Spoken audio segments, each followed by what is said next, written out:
What's good, people? It's about that time to randomly relate reverse rants, no hate. Now, there's a video that I did not post. The reason I didn't post the video is because, well, I didn't post it on time. And this video was between Floyd Schofield and Tevin Farmer. I made the video the day that I saw the face-off. I don't remember what day it was. Thursday or Friday was when I saw it. And then the fight ends up being Saturday. And I hadn't posted it, so it was no need to.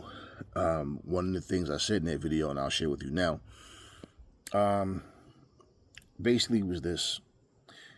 Floyd Schofield has a lot to answer for in terms of, you see what happened with him and, Shakur Stevenson and him not fighting, and he got a lot of flack for that because, it appeared that he was ducking, like he was second guessing, had second, thoughts on that situation of going forward with the fight, and he pulled out. That's what it seemed like, okay? Let me just say it that way. All right. Well, bottom line is, he needed to go in there against Tevin Farmer and make a statement. Now, and he did that. And he put himself in a position where now people are going, oh, okay, hold up. Shit, okay. Because people were doubting Floyd Schofield. Now, the way I've always seen Tevin Farmer, I remember when Tevin Farmer was beefing with Tank Davis, trying to get a fight with Tank years ago. Tevin Farmer is a lot like Devin Alexander, a Derek Chisora. Like, he's that guy, Emmanuel Augustus. Like, these guys have talent. They can fight, but they just can't win the big ones. Tevin Farmer now, after losing to Schofield, has 9 losses. Now, notice in the face-off, man, he just kept telling me what he did, how he fought better competition. I tell you guys all the time, yes, those things do come into play, and they can come into play at certain times with certain fighters. But overall, none of that shit actually matters the night you get in the ring, because you can go in the ring and fuck up and make mistakes like he did, like dropping his hand, standing there squared up and didn't expect the punch to come, and Floyd Schofield knocked his ass out of his fucking shoes. Got him down twice, got him out of there in the first round. Now, the thing about Tevin Farmer, I always see comments and people talk about how much they like him as a person. Yo, he's a good dude. Bro, that has nothing to do with your ability. I don't give a fuck how much I like you as a person. I picked Floyd Schofield to win his fight by knockout, and I honestly said he should knock him out early. And people was disagreeing with me because they were saying, yo, what's the kid that he just fought? That's about to fight Shakur. He couldn't do it, and Floyd Schofield haven't showed himself. I'm like, bro, I hear what you guys are saying, but Floyd Schofield has talent. The dude can fight.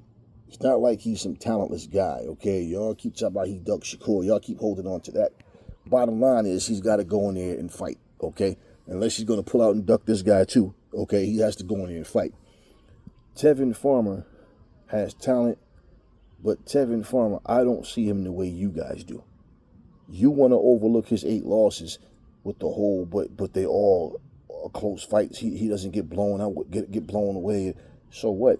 The point is, he's showing you.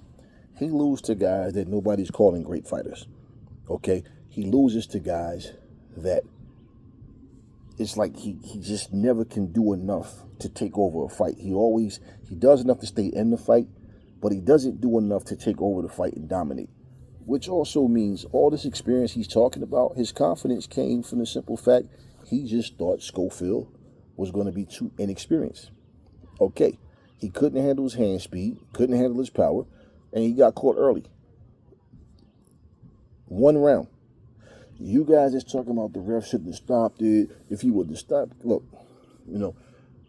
all this experience he talks about, he got hit with a shot that he shouldn't have got hit with then. Shakur made a tweet saying, come on, bro, like, you got to be, you being careless. Like, this dude, especially when they're young, they're going to come out fast. And, okay, cool. Shakur said what he said, and bottom line is, Tevin Farmer, I don't know if he responded to that or not, don't care. But Tevin Farmer can say, hey, rematch. You can go in there and rematch, this same shit can happen. I said plain and simple, I don't see him beating Floyd Schofield because Tevin Farmer does not have anything overwhelming about himself. He doesn't have like exceptional hand speed, exceptional power. He's a good fighter, but like I said, he always does enough to lose. And when I watch him, I'm not feeling like I'm watching anything special. And when I look at not just Schofield's youth, his speed, and his power, it's all of that. Plus, he can fight. And I just feel like he's better than Tevin Farmer overall. Now, for the people, like I said, all this, I like this guy. Yo, he's a likable dude. Yo, I always like Tevin Farmer. Okay, all right, cool. Okay. Did you liking him make him avoid that punch? Did you liking him avoid him from getting dropped twice? Did you liking him make him fight any smarter? No. So that has nothing to do with who you like. Nobody cares about that shit. Got nothing against the guy. I just felt like Schofield should have won. And he did.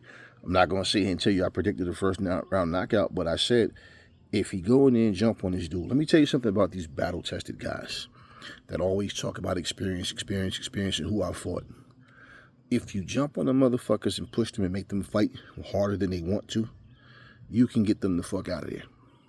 Especially when they don't expect that shit to come, and you realize their reflexes isn't enough to get away from your punches. Their reflexes isn't enough and their timing, the movements, nothing is there enough to where they can handle the younger guys. Whereas the same way, like I saw this fight between Schofield and Tevin Farmer, similar to Shakur versus Jamel Herring. Now, I picked Shakur to beat that fight. But people was like, yo, Jamel Herring, yo. Same thing. I like this dude. I like Jamel Herring. And I'm like, I think Shakur going to beat the brakes off of this dude. And that's what happened. Now, Jamel Herring beat Lamont Roach when they fought. You understand what I'm saying? But, two different types of fights. And on top of that, Lamont Roach held his own, more than held his own against Tank Davis. And if he's learned from that, and if his confidence is even higher, he can be a bigger threat than what he was. So he showed up and he stepped up. And we've seen him fight better against Tank than we've seen him fight against other guys. But yeah. And a bigger part of that with Lamont Roach is he just wasn't that well known. It's not like the guy couldn't fight. I told y'all, yeah, he can fight. He's just not well known. That's the, why people think he don't have a chance. But, and then looking at who he lost to, looking at who he fought. Like I tell you, you can't go by this, this guy fought this guy and that guy. So that's why I say when you talk about who fought the better opponents, that does not always fly. We know that. Just like, example, when Roy Jones fought James Toney, who fought the better opponents between the two? Who had the more experience between the two?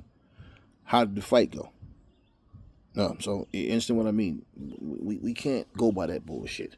Thing with Tony is he can take a punch, like really take a punch. So even at heavyweight, he got dropped and got back up.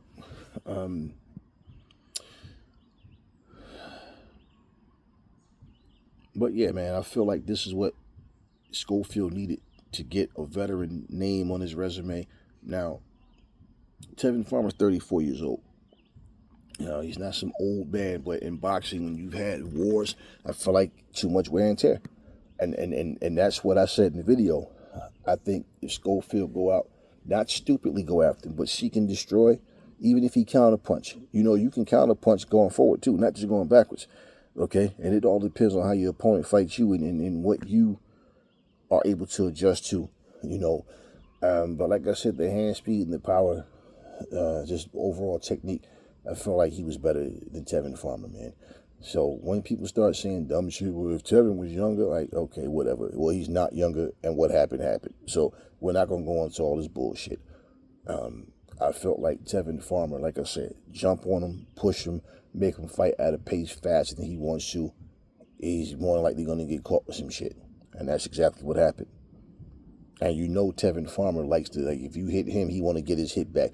He reminds me a lot of Mildred Taylor with that shit, man. You know, Mildred Taylor could box, but he found himself in wars that he shouldn't have had to be in simply because it's that ego, man. I know how to box and jab and slip and move, but nah, you hit me, I got to hit you back. And I can't do it smartly. I got to just put myself in harm's way. And if all this ooh and ah in the crowd, well, if that's what it's all about, well, you'll never get where you need to go. You know, I don't think anybody purposely wants to be called a gatekeeper, man. But at this point, that's what Tevin Farmer is. You know, he's still trying to, like when he's calling out a name like a Tank Davis or a Shakur, he's not a name for those guys that they care about. He's a guy, what Tevin Farmer is right now, Josh Taylor, he lost guys like him, the Derek Chisors of the world. These are the type of fighters that up-and-coming guys fight like this is their proving grounds fight. Let's be real. You can say what you want to say, but what happened last night to Tevin Farmer, that wasn't no goddamn coincidence. This was basically due to Schofield just being a better guy, and he went in and did what he was supposed to do. Because the same way that punch landed, well, what if he didn't land it? You understand what I'm saying? Could we say he wouldn't have landed it somewhere else? Somewhere at another, somewhere in the fight, in another round, or later in that round, who knows? We don't have to imagine. We had what we had. And every time Tevin Farmer ends up on the short end of the stick, now you have another fight and you're sitting there barking at your opponent, telling them about how much experience you got and who you fought and what you've done. Come on, bro. Like, you know what I'm saying? That's that journeyman sounding. That's that journeyman talk. That's that gatekeeper talk. That, at your age, you shouldn't sound like an up-and-coming guy, and you certainly shouldn't sound like a guy who's, this is my position, you got to come take it from me. No, you should always sound hungry. You should always understand that there's room to learn and to improve. But, people try to sell fights. They say a bunch of shit. But, yeah, I mean, not to take credit from Tevin Farmer. I've always thought he was a good fighter. Like, he had good skills. Nothing special, not great. Just a good fighter. He does have skills. But, like I said, he always does enough to lose. He always does enough to lose, man. And one thing I could say, just like with Derek Chisora, once you go into a fight and you just came from a fight where you're saying you got robbed, fight before that you got robbed, at what point are you going to push yourself harder? And if you can't train hard enough, you can't add new things to what you're doing, and all it takes is, I need a lesser opponent with some respect on their name to get a win, then there's no improvement in you. And like I said, you're just a guy that people pick to, all right, he's a gatekeeper, man. This is a proving grounds fight.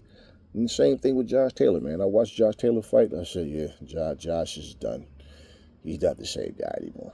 Josh Taylor is that guy. People going to use him because he does have some respect on his name to go beat up on him to try to get a name. That's what Josh Taylor is right now.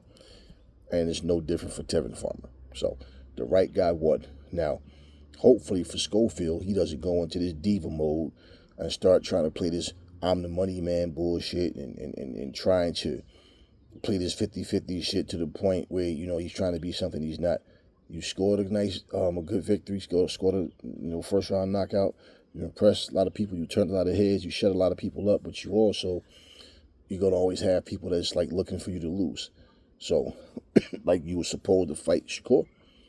Okay, well, after Shakur and forget the guy he's about to fight, but maybe something happened with you guys. We know that Tank and Lamont Roach is going to go again. So in the meantime, whatever he does, you've beat a veteran guy. Now there's no need to go backwards. Plain and simple. You keep going forward from here, and either you're going to win against one of these guys. I mean, you got Abdullah Mason there. I don't know if Keyshawn Davis is going to go up in weight or if he's going to stay there. You know, Frank Martin, you got some names there. So it's just a matter of what's next. Well, what you don't want to do is go fight another Tevin Farmer type situation. A guy who is just there, still trying to, you know, get that fight with one of the very top guys to prove himself, even though this guy's 34 and been around for a long time. I mean, it's all what you do from here. So he's turned some heads, and right now he has a lot of people looking at him. And you know, in boxing, people will cheer you one day. 1 minute they're cheering you, the next minute they're booing you, or they're booing you, saying that you're not shit. Then all of a sudden, one day you're the man. I watched Tank Davis go through that shit. Everybody look at Tank now and go, yeah, everybody loves Tank. Nah, there was a time where people was like, yo, this dude, he ain't shit. He's ducking everybody. You know, he's taking all these easy fights. He won't step up and all of this type of stuff. And he's talking about retiring and, you know, all this other nonsense. But it was a good win for Schofield. He did what he had to do. He proved a point. So, with everything that happened with him pulling out of the Shakur fight, or how they want to say it, he pretty much did something last night that's making people go, all right, forget that. I don't even remember that anymore. Last night he did something, you know. So going forward, you know what? It makes sense. I would look at a guy like Abdullah Mason, another guy coming up with you. I would look at guys like that. Reason I say that is because I don't think right off the bat, first off, like I said, Shakur is busy, Tank is busy. You know, Keyshawn Davis, I don't know what he's doing, you know, but I'd be trying to get a fight with somebody like that. And if I can't get Keyshawn, if I can't get Tank, if I can't get Shakur, I'm looking at least at Abdullah Mason or Frank Martin. You know, I don't want to go back and fight somebody that is pretty much at the tail end of their career. And as much as y'all Tevin Farmer fans don't want to admit it, that's what he is. He's at the tail end of his career. He's not going to improve as a fighter. He is who he is, you know. And, hey, after last night, either he bounced back or either he's just not the same anymore. Only time will tell. Anyway, talk to me in the comment section, y'all. Never fall in love with lies. Remember, the truth brings hate out of people, and I will catch y'all on the next video.